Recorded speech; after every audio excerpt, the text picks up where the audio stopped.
Hey! What's up, Bitcoin maximalists? Welcome to the Bitcoin Street Journal podcast, and today we're doing something special.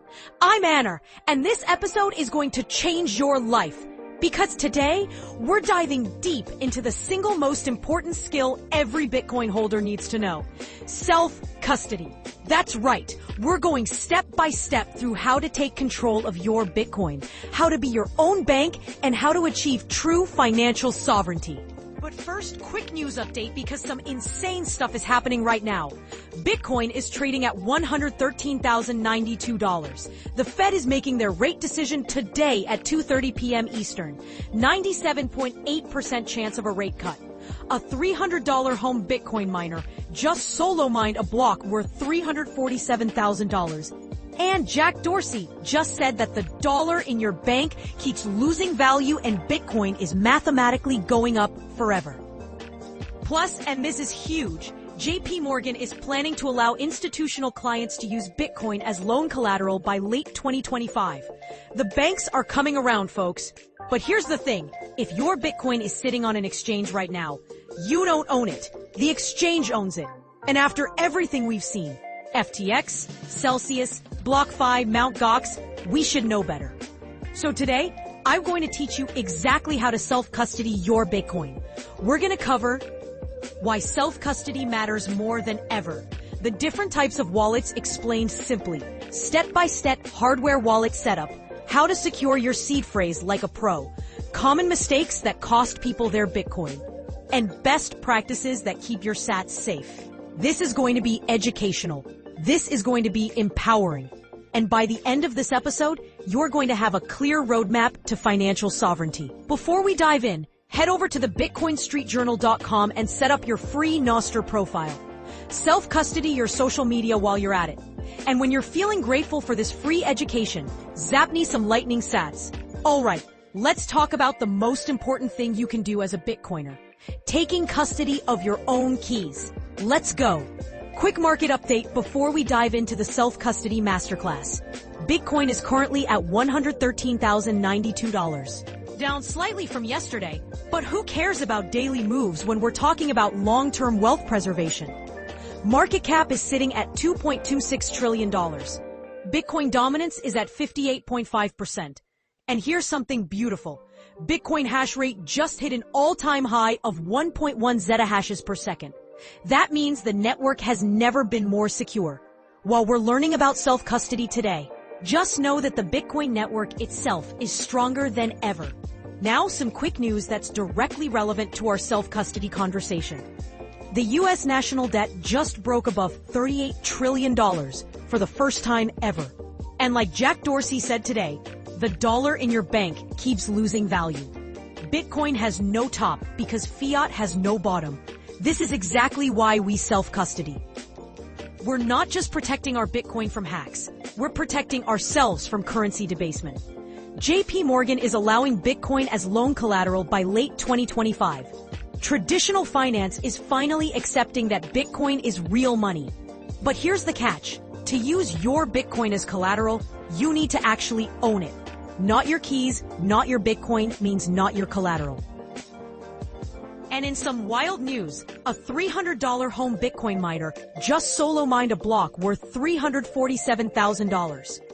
1 in 10 million odds. But you know what?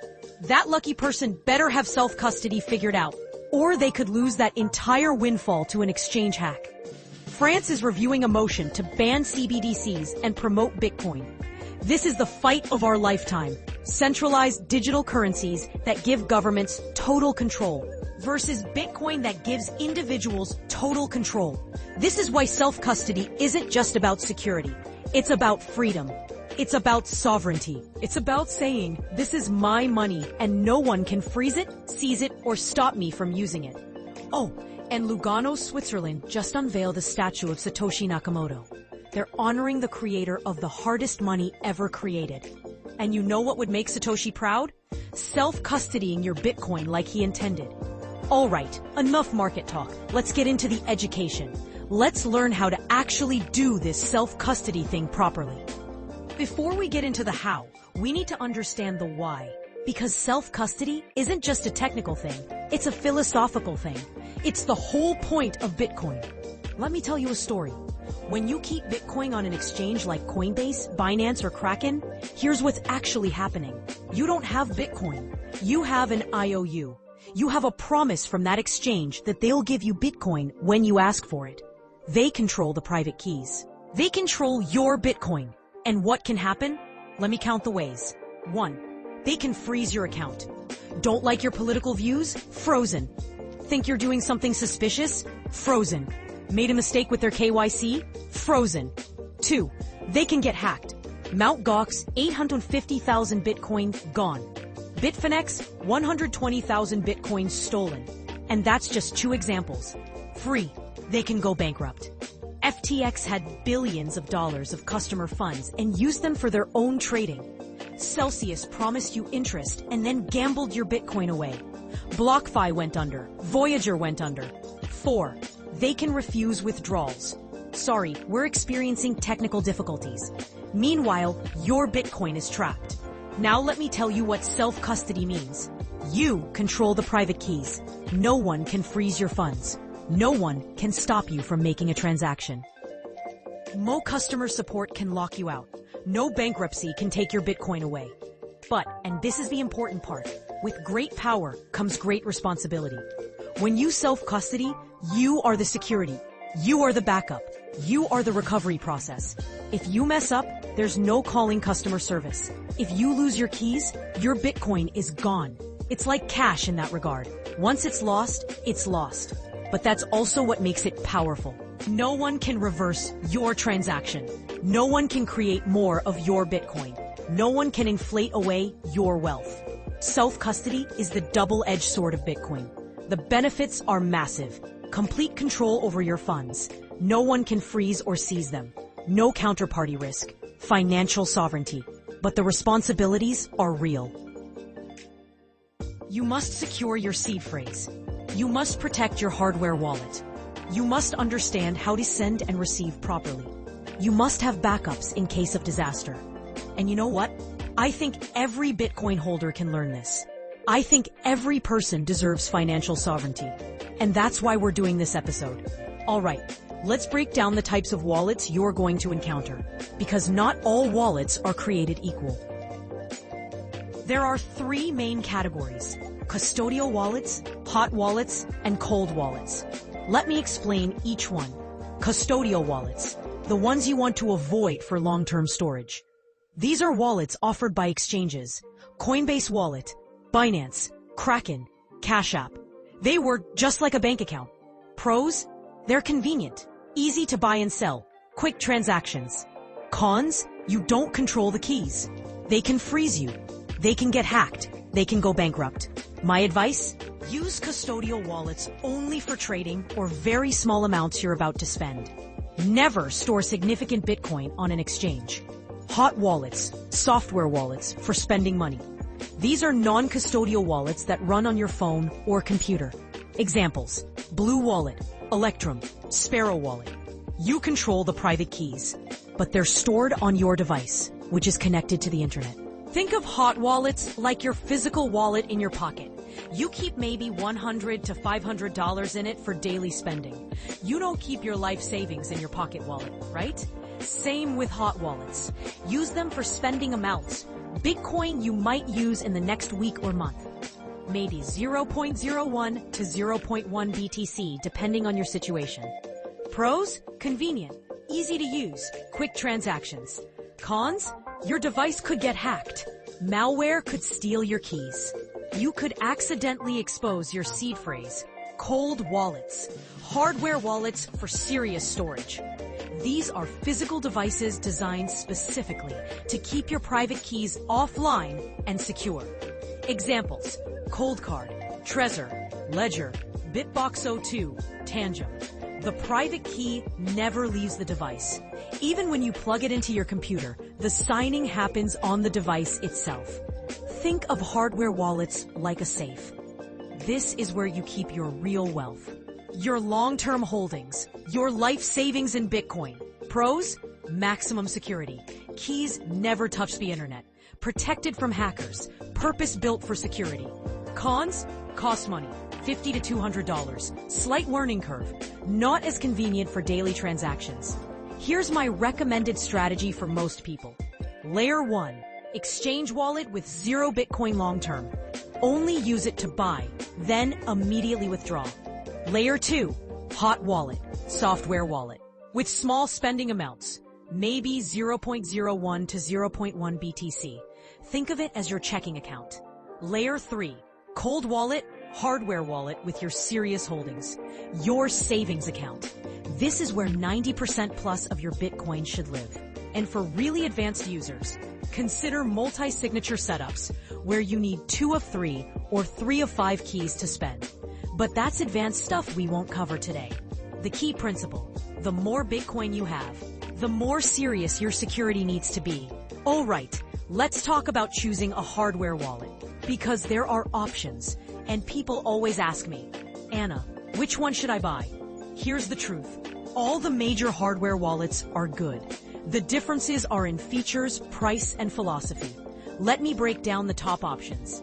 Cold Card MK4, $180 to $200. This is the hardcore Bitcoin maximalist choice. Bitcoin only, no altcoin support. Features? Air-gapped, never touches your computer directly. Dual secure elements, micro SD card for transactions. Built like a tank. Best for serious Bitcoiners, large amounts, people who want maximum security. Downsides, slightly harder to use, more expensive. Bitcoin only means no altcoins. But who needs them anyway? Trezor Safe 3, $79. The OG hardware wallet. Been around since 2014. Fully open source. Features, user-friendly, touchscreen. Supports Bitcoin and altcoins. Great reputation. Best for beginners, people who want simplicity, those who value open source. Downsides, no secure element, uses general purpose chip, not air-gapped. Ledger Nano X, $149. The most popular hardware wallet. Sleek design, Bluetooth capability. Features, large storage, supports thousands of coins, mobile app, Bluetooth for phone use. Best for people who want convenience, multi-coin holders. Downsides, not fully open source. Had some controversial updates in the past. Bluetooth could be a security concern. Bitbox O2, $149. Swiss-made. Bitcoin-only version available. Features, dual-chip architecture, micro SD card backup, simple design, open source. Best for people who want security and simplicity. Swiss privacy. Downsides, less well-known, smaller ecosystem. Tangem, $55 to $70. The Wildcard, it's a card-based wallet. Features, no seed phrase needed, multiple backup cards. NFC-based, ultra-portable. Best for people intimidated by seed phrases, those who want simplicity. Downsides, different security model, less control, newer product. My recommendation for most people, start with Trezor Safe 3 or Ledger Nano X. They're user-friendly, well-supported, and have great tutorials. For Bitcoin maximalists with serious holdings, Cold Card Mach 4. It's built for Bitcoin and Bitcoin only. For people terrified of seed phrases, Tangem. But understand you're trading some control for convenience. Here's what matters more than the brand. 1. Buy from the manufacturer directly. Never buy from Amazon or eBay. Devices could be tampered with. 2. Verify the device is genuine. Most hardware wallets have tamper-evident packaging. 3. Follow the setup instructions carefully. Take your time, don't rush. 4. Never enter your seed phrase into a computer or phone. Only write it on paper. The hardware wallet you choose is less important than using one. Just pick one and commit. Any hardware wallet is 1,000 times better than leaving your Bitcoin on an exchange. All right, this is the big one. Let's go through the exact steps to set up your hardware wallet. I'm going to give you a general process that works for most devices. Step 1. Purchase your hardware wallet. Buy directly from the manufacturer. Trezor.io for Trezor. Coldcard.com for Coldcard. Ledger.com for Ledger. Wait for it to arrive. Don't be impatient. Security takes time. Step 2. Verify the package. When your device arrives, check for tamper-evident seals. Most manufacturers have holographic stickers or sealed packaging. If anything looks suspicious, packaging opened, seals broken, device looks used, do not use it. Contact the manufacturer immediately. This is serious. A compromised device could steal all your Bitcoin. Step 3. Unbox and initialize. Open the package. You should find the hardware wallet device, a USB cable, recovery phrase cards, instruction manual. Plug in your device or turn it on. Follow the on-screen instructions. Most devices will ask you to choose a language, create a PIN code, generate a new wallet. Step 4. Create your PIN code. Choose a PIN that's 6 to 8 digits. Make it unique. Don't use 1, 2, 3, 4, 5, 6 or your birthday. Here's the thing. Your PIN protects your device if someone steals it. After several wrong attempts, usually 3 to 16 depending on device, the device will wipe itself. So memorize it. Write it down separately from your seed phrase. Keep it secure. Step 5. Generate your seed phrase. This is the most important part. Your device will now generate a seed phrase. This is usually 12 or 24 words. These words are your Bitcoin. If you have these words, you have your Bitcoin. If you lose these words, your Bitcoin is gone forever. The device will display the words one at a time. You must write them down on the recovery cards provided. Critical rules for seed phrase. Write them in order. Word 1, word 2, word 3, etc. Use the official recovery card that came with your device. Use a permanent pen or pencil, not erasable. Write legibly. If you can't read it later, you're screwed. Double check each word. Make sure you wrote it correctly. Never take a photo. Never type it into a computer. Never store it digitally. Never share it with anyone, not even customer support. Scammers love this trick. Some devices will ask you to verify the seed phrase by entering it again in order. This ensures you wrote it down correctly. Do not skip this. Step 6. Secure your seed phrase physically. Now you have a piece of paper with 12 to 24 words that represents all your Bitcoin. This needs to be secured. Options. Fireproof safe in your home. Safety deposit box at a bank. But then you have a third party. Metal backup plate resistant to fire and water. Multiple copies in different geographical locations. Do not store it. In a desk drawer, in your wallet, on your computer, in the cloud, Google Drive, iCloud, Dropbox, etc. In an email to yourself, in a password manager. The seed phrase is your master key. Treat it like the deeds to your house. Step 7. Generate your first receiving address. Now that your wallet is set up, navigate to the Receive function. Your device will generate a Bitcoin address. It's a long string of letters and numbers starting with BC1, 1, or 3. This address is public. You can share it. It's where people send you Bitcoin. Some devices will show a QR code you can scan, or you can copy the address. Step 8. Send a test transaction. Before you send your entire Bitcoin stack, do a small test transaction. Send 0.001 BTC, about $113, from your exchange to your hardware wallet. Wait for it to confirm, usually 10 to 60 minutes, depending on fees. Once it arrives, practice sending it back to the exchange. This confirms you know how to receive, you know how to send. Everything works correctly. Step 9. Transfer your main holdings. Once you're confident everything works, transfer your main Bitcoin stack. Send from exchange to your hardware wallet. Wait for confirmations, usually 3 to 6 confirmations for large amounts. Verify it arrived by checking your hardware wallet balance. Step 10. Disconnect and store securely. Unplug your hardware wallet. Store it in a safe place where it won't be lost, damaged, or stolen. Remember, the hardware wallet itself is just convenience. Your seed phrase is what actually controls your Bitcoin. Congratulations. You now have self-custodied Bitcoin. You are your own bank. You control your financial destiny. Alright, now let's talk about the mistakes people make. Because knowing what not to do is just as important as knowing what to do. Mistake number 1, storing seed phrase digitally. I cannot stress this enough. Never take a photo of your seed phrase. Never type it into your phone. Never store it in the cloud.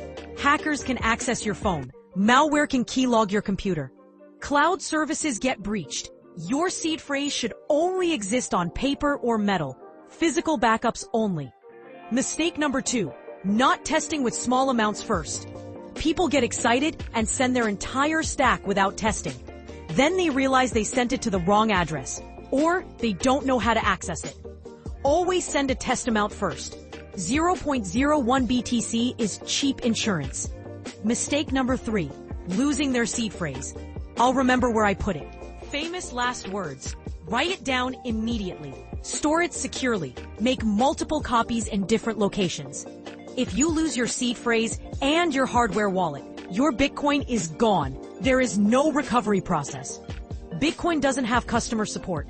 Mistake number 4, falling for phishing scams. Scammers will text or email pretending to be hardware wallet support. Your device has been compromised. Enter your seed phrase here to protect your funds. Never enter your seed phrase anywhere except the physical device during setup. There is no customer support that needs your seed phrase. It's always a scam. Mistake number 5, not verifying receiving addresses. Malware can hijack your clipboard and replace addresses. You copy BC1Q. What actually gets pasted, scammer's address. Always verify the first and last 6 characters of an address before sending. Some wallets let you double-check on the device screen. Mistake number 6, buying hardware wallets from third parties. Never buy from Amazon, eBay, or random resellers. Only from official manufacturers. Attackers can replace the device, pre-generate seed phrases, install malware, buy direct, pay the extra shipping. It's worth it. Mistake number 7, not having a backup plan. What if your house burns down? What if you die unexpectedly? You need multiple seed phrase copies in different locations, a plan for inheritance. Your family needs to know about your Bitcoin. Consider fireproof, waterproof safes, metal backup plates, safety deposit boxes, dead man switch services. Mistake number 8, forgetting about UTXO management. This is advanced, but important. Every time you receive Bitcoin, it creates a UTXO, unspent transaction output. If you receive 50 small transactions, when you try to spend them all, the transaction size is huge. The fees can be enormous. Best practice? Self-custody amounts of at least 0.01 BTC at a time. Consolidate small amounts on the exchange before withdrawing. Mistake number 9, panicking and making rash decisions. Hardware wallet won't turn on? Don't panic. As long as you have your seed phrase, you can recover on a new device. Can't find your device? Don't panic. Your seed phrase can restore everything. See a scary news story about your wallet brand? Don't panic. Research before acting. Move to a new wallet if necessary using your seed phrase. The seed phrase is your ultimate backup. As long as you have it, you can recover. Mistake number 10, not updating firmware. Hardware wallets release security updates. Connect periodically and update, but never update in a panic. Never click links in emails. Only update from official software. You've set up your hardware wallet. You've avoided the mistakes. Now, let's talk about long-term best practices. Practice number 1, periodic check-ins. Once every 6 to 12 months, plug in your hardware wallet. Make sure it still works. Verify your balance. This ensures the device still functions. You remember your PIN. You can still access your Bitcoin. Think of it like checking your emergency supplies. You don't wait until the emergency to find out they expired. Practice number 2, test your recovery. Once a year, consider wiping your device, restoring from your seed phrase, confirming you can recover. This is nerve-wracking but valuable. It proves your seed phrase works. Only do this with a small test wallet first if you're nervous. Practice number 3, inheritance planning. What happens to your Bitcoin if you die? Your family needs to be able to access it. Options. Tell trusted family members where the seed phrase is stored, but not what it's for until needed. Use a lawyer or estate planner.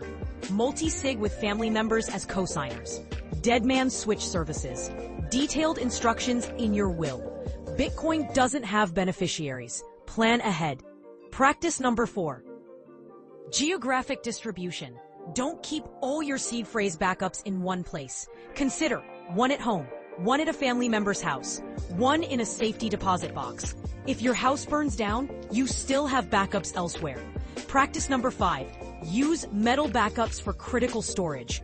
Paper can burn, tear, or fade. For large amounts, consider metal backup plates. These are stainless steel plates where you stamp or engrave your seed words. Fireproof, waterproof, corrosion resistant. Built to last. Brands: CryptoSteel, Bilfodl, Blockplate. Cost: $50 to $150, but worth it for serious holdings. Practice number 6. Consider passphrases. A passphrase is like a 25th word added to your seed phrase. Even if someone finds your seed phrase, they can't access your Bitcoin without the passphrase. But be careful. If you forget the passphrase, your Bitcoin is lost. There's no recovery. Only use passphrases if you're confident in your memory and security practices. Practice number 7. Separate hot and cold storage. Keep 1 to 5% of your Bitcoin in a hot wallet for spending.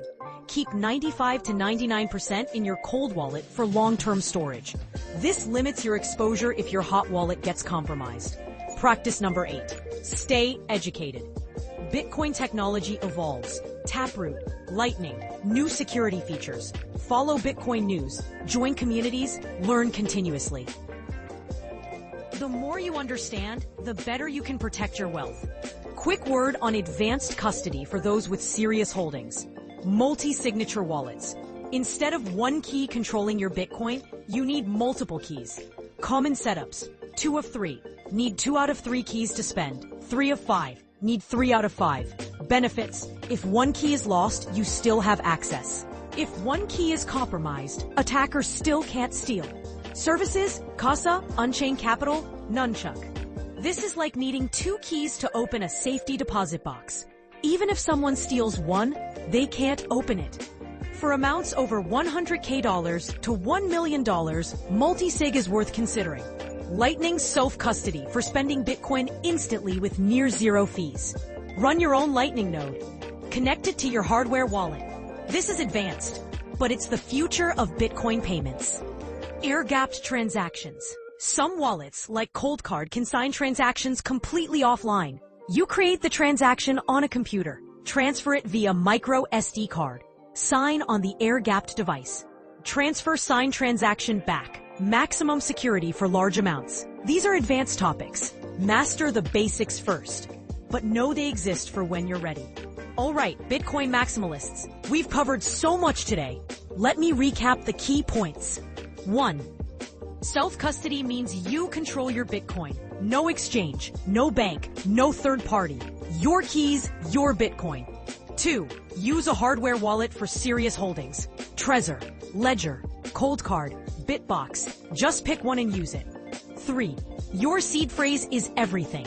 Write it down, secure it, never lose it, never share it. This is your master key. 4. Test with small amounts first. Don't send your entire stack until you're confident. 5. Avoid common mistakes. No digital storage of seed phrases. Buy from official manufacturers only. Always verify addresses.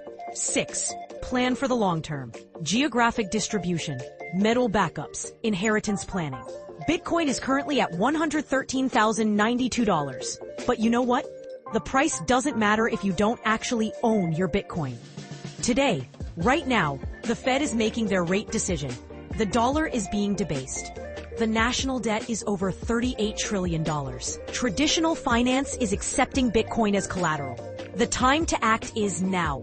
The time to self-custody is now. Here's your action plan. Step 1. Go buy a hardware wallet today. Don't wait. Pick one and order it. Step 2. While you wait for it to arrive, watch setup videos, read guides, prepare mentally. Step 3. When it arrives, follow the steps we covered today. Take your time. Do it right. Step 4. Once set up, withdraw your Bitcoin from exchanges. Take custody. Be your own bank. Step 5. Share this episode with every Bitcoin holder you know. Help them achieve financial sovereignty. Visit thebitcoinstreetjournal.com for more resources. Set up your Nostr profile. Zap me some lightning sats if this episode helped you. And remember, this isn't just about protecting your Bitcoin. This is about freedom, financial sovereignty, independence from the system. When you control your own keys, you control your own destiny. No government can freeze your Bitcoin. No bank can deny you access. No exchange can steal your funds. This is what Bitcoin was made for. This is what Satoshi Nakamoto envisioned. A system where individuals are sovereign, where money is controlled by math, not men. So take control. Self-custody your Bitcoin.